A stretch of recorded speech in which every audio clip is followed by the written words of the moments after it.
শুরুতেই একটা কথা মনে রেখো, আজ যে তোমাকে দেখে কেউ বিশ্বাস করে না, আজ যে তোমাকে দেখে কেউ ভাবে না তুমি কিছু হতে পারবে, একদিন ঠিকই সেই মানুষগুলোই তোমাকে দেখি অন্যকে বলবে, দেখেছো ও পেরেছে, তুমিও পারবে। হয়তো আজ তোমার জীবনটা শুধু অর্ডিনারি মনে হচ্ছে, প্রতিদিনের সেই একই রুটিন, একই লড়াই, একই দুশ্চিন্তা।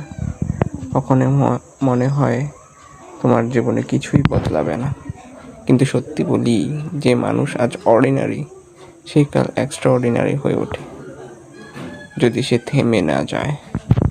যে মানুষ আজ সংগ্রাম করছে সেই কাল অনুপ্রেরণা হয়। তুমি এখন যা নিয়ে লড়ছ, হয়তো তা নিয়ে কেউ জানতে পারে না, কেউ বোঝে না, কেউ মূল্যায়ন করে না, কিন্তু ঠিক এই লড়াইটাই একদিন তোমার পরিচয় হয়ে দাঁড়াবে। তুমি ভাবো আজকের এই পরিশ্রমটা কেউ দেখছে না, হ্যাঁ ঠিকই দেখছে না, কারণ সফলতার পথে সবসময় দৌড়াতে হয় একা। একদিন যখন তুমি সফল হবে, তখন মানুষ তোমার গল্প শুনবে, তোমার ব্যর্থতা নয়, তোমার সংগ্রাম নয়, তারা দেখবে শুধু ফলাফল। কিন্তু তুমি জানবে পেছনে ছিল অসংখ্য রাতের কষ্ট, অসংখ্য দিনের চেষ্টা, অসংখ্য মুহূর্ত যখন তুমি হাল ছেড়ে দিতে চেয়েছিলে কিন্তু দাওনি। সেই কারণেই একদিন তুমিও তাদের অনুপ্রেরণা হবে। হয়তো তোমার পরিবার তোমাকে দেখে চিন্তায় পড়ে, হয়তো বন্ধুরা তোমাকে নিয়ে হাসাহাসি করে, হয়তো বাস্তবতার চাপ তোমাকে ভেঙে ফেলেছে।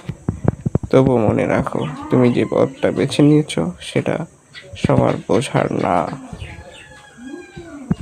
People don't understand your dream because the dream wasn't given to them. It was given to you. তোমার কষ্ট, তোমার স্বপ্ন, তোমার পথ সবই তোমার নিজস্ব। তাই আজ হাল ছেড়ো না। আজকের চেষ্টা, আজকের কষ্ট, আজকের ভুল, আজকের উন্নতি সব মিলিয়ে তুমি তৈরি হচ্ছ। আর যখন তুমি সফল হবে তখন তারা তোমাকে বিশ্বাস করেনি, তারাই অন্যকে বলবে ওকেও তো কেউ বিশ্বাস করেনি, তবুও তো পেরেছে। এবং সেই দিন তুমি শুধু সফল না, তুমি হবে কারো অনুপ্রেরণা। তাই মনে রেখো, একদিন তুমিও তাদের অনুপ্রেরণা হবে, শুধু থেমে যেও না।